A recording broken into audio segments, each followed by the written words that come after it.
सामाजिक कार्य क्या हैं? ये शब्द आजकल बहुत प्रचलित है। किसी के पास कुछ काम नहीं है, अगर उससे पूछो क्या कर रहे हैं आजकल, तो सोशल वर्क में लगे हुए हैं।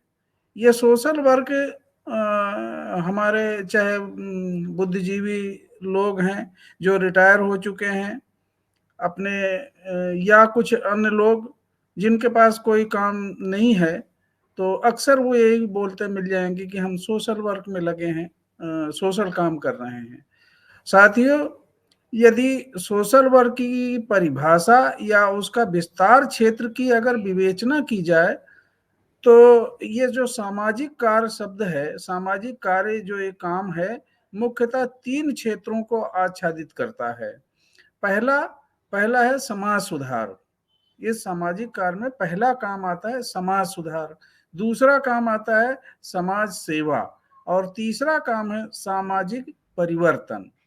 अब हम एक एक को संक्षिप्त में देखेंगे कि समाज सुधार क्या है। समाज सुधार के कार्य यही है कि समाज में व्याप्त जो बुराइयां हैं, समाज में व्याप्त अंधविश्वास, रूढ़िवाद, छुआछूत, पाखंड, इस तरह की जो बुराइयां हैं समाज में, ये अज्ञानता के कारण हैं। लोग अज्ञान है, लोग जानते नहीं हैं, तो दुनिया के जो तमाम रूढ़िवादी या परंपराएं हैं, समाज में तमाम विभेद हैं, जाने अनजाने सब लोग इनको मान रहे हैं और इनको ढो रहे हैं, और कोई उनका तार्किक आधार नहीं है, कोई उनका वैज्ञानिक आधार नहीं है।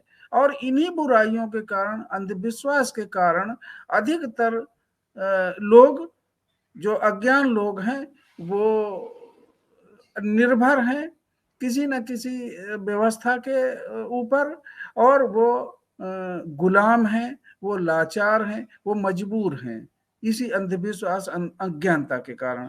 तो समाज सुधार में लोग कि हम समाज सुधार कर रहे हैं, लोगों को समझा रहे हैं, लोगों को बता रहे हैं जातिवाद के खिलाफ, नशा के विरुद्ध, बाल विवाह, दहेज के विरुद्ध। लेकिन मेरा यहाँ पे एक विशेष आग्रह करना, आज इस सब्जेक्ट को छूने का, इस सब्जेक्ट को लेने का मतलब यही है कि ऐसे जो समाज सुधार में लगे हुए लोग हैं, मैं ये कहूँगा कि उनकी जिम्मेदारी बनती है कि सबसे पहले वे लोग इन सामाजिक बुराइयों से मुक्त हों। वे स्वयं अगर इन सामाजिक बुराइयों में लिप्त हैं और दूसरों को कह रहे हैं कि इन बुराइयों को छोड़ दें, चाहे नशाखोरी ही आप एग्जाम्पल ले लें, लोग उपदेश दे रहे हैं कि नशा ठीक नहीं है, समाज के लिए घातक है, व्यक्ति के लिए घातक है, परिवार के लिए घातक, लेकिन वो खुद रोज नशे के शिकार रहते हैं।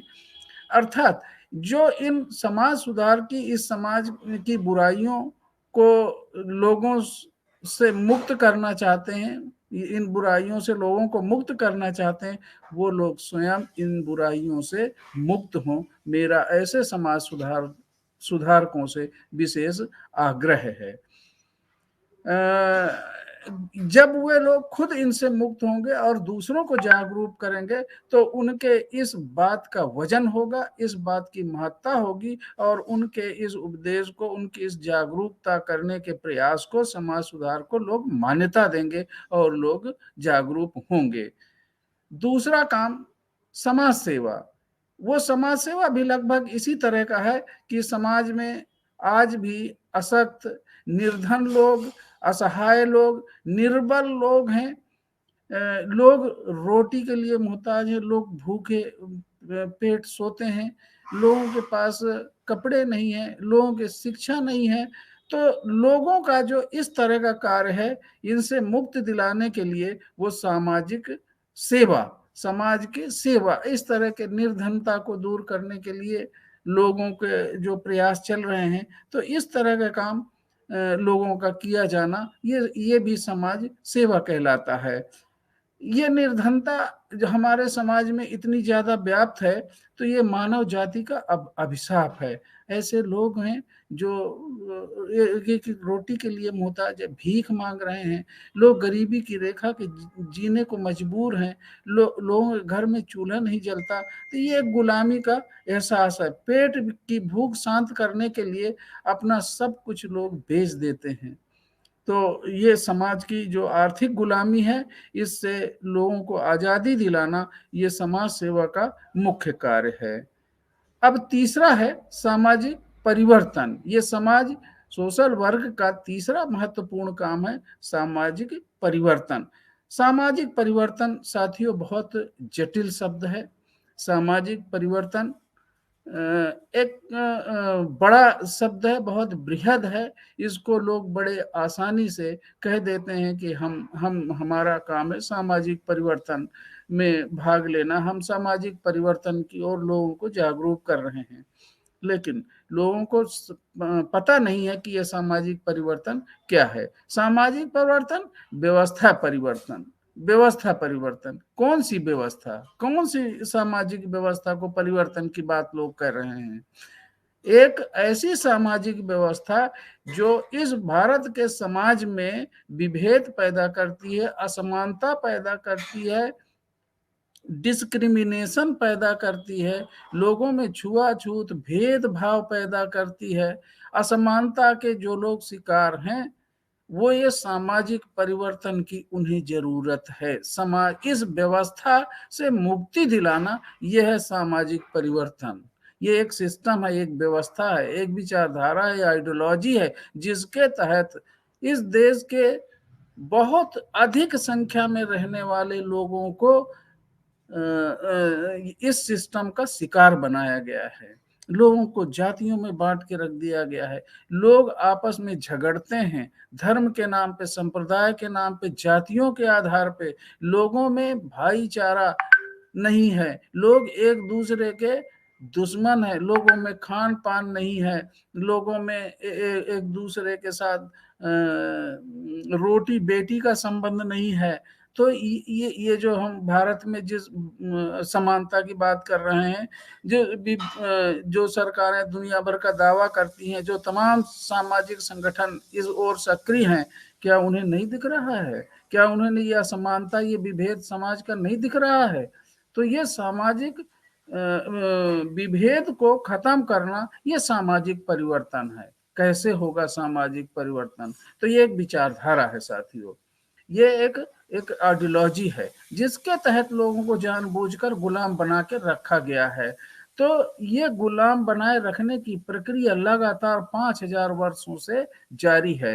इसके विरुद्ध तमाम यहाँ पे महानायकों, गौतम बुद्ध, संत कबीर, गुरु घासीदास, गुरु नानक, संत रविदास, पेरियार रामास्वामी नायकर, छत्रपति साहू जी महाराज, ज्योतिबा फुले, बाबा साहब अम्बेडकर, काशीराम साहब, नारायणा गुरु, बिरसा मुंडा, तमाम लोगों ने इस सिस्टम के विरुद्ध संघर्ष किया और इस समाज को हिला के रख दिया। इस व्यवस्था की चूल्हे हिला दी। गौतम बुद्ध ने कोई संगठन नहीं बनाया, कोई सरकार नहीं बनाई, कोई पद धारण नहीं किया, लेकिन इतना बड़ा परिवर्तन कर दिया था इस सामाजिक व्यवस्था के विरुद्ध, इस सिस्टम के विरुद्ध, इस असमानता के विरुद्ध।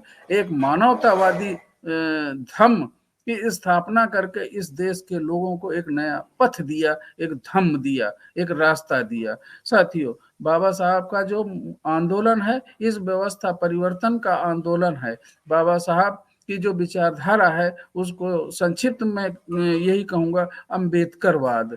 इस व्यवस्था जिसे बोला गया असमानता की व्यवस्था, जिसे ब्राह्मणवाद या मनुवाद इस व्यवस्था का नाम दिया गया, इसके खिलाफ आज जो हमारे सामाजिक परिवर्तन की दिशा में अग्रसर एक सामाजिक व्यवस्था है, एक सामाजिक विचार है, एक क्रांति है, एक वैचारिक युद्ध है, जिसका नाम दिया जा रहा है अम्बेडकरवाद। इस व्यवस्था को परिवर्तित करने का मात्र एक ही विकल्प, एक ही उपाय है, वो अम्बेडकरवाद की स्थापना। अम्बेडकरवाद क्या है? अम्बेडकर ने, बाबा साहब ने, तथागत बुद्ध, कबीर, साहू जी महाराज, ज्योतिबा फुले से ये विचारधारा लेके समता, स्वतंत्रता, बंधुता और न्याय, value based system, value based सामाजिक व्यवस्था, जो वैल्यू के आधार पे हो, सामाजिक मूल्यों के आधार पे सामाजिक व्यवस्था की स्थापना बाबा साहब का संकल्प था। इस समाज में लोगों को दासता से मुक्ति दिलाने का ये बाबा साहब का संकल्प था। साथियों, आज इस छोटे से वक्तव्य के माध्यम से मैं अपने जागरूक साथियों, बुद्धिजीवी साथियों से और इस वंचित समाज के बुद्धिजीवी लोगों से विशेषकर आग्रह करूंगा कि इस सामाजिक परिवर्तन में हिस्सा लें। बाबा साहब के इस मूवमेंट में, बहुजन मूवमेंट में हिस्सा लें। इस समय जितने भी मूवमेंट चल रहे हैं तमाम बाबा साहब के नाम पे, वो मात्र छलावा है, वो धोखा है, वो अपने स्वार्थ पूर्ति में लगे हैं। केवल बहुजन समाज पार्टी एक मूवमेंट है जो बाबा साहब के मूवमेंट को साकार करने के लिए उन्होंने करके दिखाया। 4 बार अगर उत्तर प्रदेश में सरकार बनाने का मौका मिला, जो सामाजिक परिवर्तन की लहर जगाई, चाहे वो शिक्षा के क्षेत्र में हो, चाहे सांस्कृतिक क्षेत्र में हो, चाहे वो गरीबों के प्रति उनके सुधार की योजनाएं हों, एक एक बूम सा आ गया था। लेकिन वो ताकतें जो इस व्यवस्था को बनाए रखना चाहती हैं, उसके साथ साथ इस वंचित समाज के लोग भी जो गुलाम हैं, जो गद्दार हैं, जो उसी व्यवस्था के साथ मिलके इस मूवमेंट को रोकने के लिए लगातार सक्रिय हैं, ऐसे लोगों को पहचान कर ऐसे लोगों को समाज से बहिष्कृत करना है। उन्हें साथ नहीं देना, उनके साथ नहीं चलना। ये बहुजन समाज का मूवमेंट आप किसी नेतृत्व पे किसी प्रकार का प्रश्न चिन्ह लगाने के बजाय केवल मूवमेंट को ध्यान दीजिए। इस परिवर्तन के की विचारधारा में लगे लोगों का साथ दीजिए।